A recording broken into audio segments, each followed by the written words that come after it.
এক হাদিসের ভিতরে আল্লাহ রসুল সাল্লাল্লাহু আলাইহি ওয়াসাল্লাম বলেছেন, কুল্লুকুম রাঈন ওয়া কুল্লুকুম মাসউলুন আন রাইয়াতিহি। নবীজি এক হাদিসের মধ্যে ইরশাদ করেছেন যে তোমরা প্রত্যেকেই আমানতদার, আর তোমাদের প্রত্যেকের আমানতদারিতা সম্পর্কে আল্লাহ তাআলা জিজ্ঞাসা করবেন।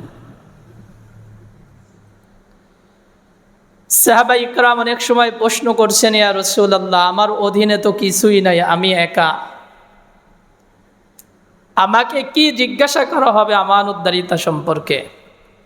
নবীজি বলেন যে তোমার নিজের সম্পর্কে তোমাকে জিজ্ঞাসা করা হবে।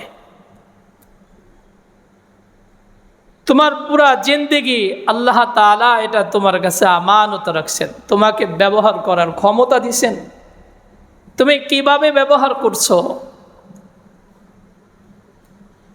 তোমার পুরো শরীরটা কিভাবে ব্যবহার করছো, তোমার নফস কিভাবে ব্যবহার করছো, তোমার হাত পা চোখ, তোমার দিমাগ, তোমার দিল, তোমার ব্রেন, এগুলো আল্লাহ তাআলা তোমার কাছে আমানত হিসেবে রেখেছিলেন। তুমি এটা কিভাবে ব্যবহার করছো, তোমার এই নিজের পুরা শরীর সম্পর্কে আল্লাহ তাআলা জিজ্ঞাসা করবেন। তোমার জিন্দেগির হায়াত, এই হায়াত তোমার কাছে আমানত ছিল, এটা জিজ্ঞাসা করবে। তোমার যৌবন কাল সম্পর্কে জিজ্ঞাসা করবে, এটা আল্লাহ তাআলার পক্ষ থেকে আমানত ছিল। একটা মানুষ কোনো কর্মক্ষেত্রে থাকে, তার ডিউটির যেই টাইমগুলো আছে, এই টাইম তার কাছে আমানত, এটা সম্পর্কে জিজ্ঞাসা করবে।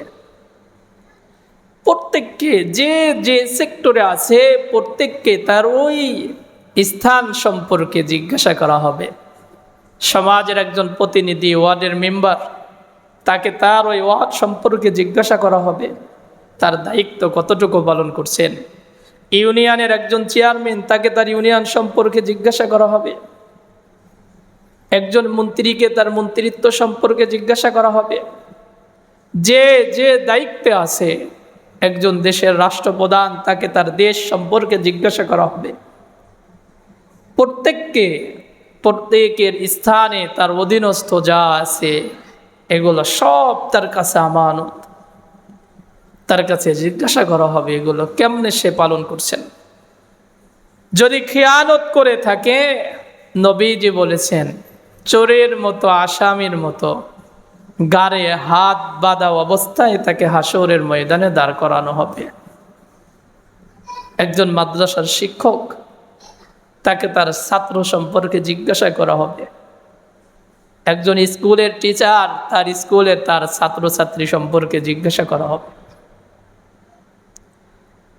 প্রত্যেকেই আমরা আমানতদার। আমানতদারিতা সম্পর্কে আমাদেরকে জিজ্ঞাসা করা হবে, আমার আমানত আমি কতটুকু পালন করেছি। শুধু টাকা পয়সায় আমানত না, প্রত্যেকটা কর্মক্ষেত্র, প্রত্যেকটা কাজ, যার অধীনে কাজ করি, আমার অধীনে যারা কাজ করে, আমি যেই কাজ করার দায়িত্ব আমার ছিল, এগুলো কিভাবে পালন করছি। আমার ফ্যামিলি আমার কাছে আমানত, এটা কিভাবে ফ্যামিলি আমি চালাইছি, আমার অধীনস্থদেরকে কিভাবে পরিচালনা করছি, এ সম্পর্কে জিজ্ঞাসা করা হবে। আমানতদারিতা অনেক বড় দামি সম্পদ। এটা নষ্ট করলে নবীজি বলেন যে তার ঈমানই নষ্ট হয়ে যায়। সাহাবা ইকরাম আমানতদারিতা রক্ষা করতেন, আমানতদারিতা নষ্ট করতেন না।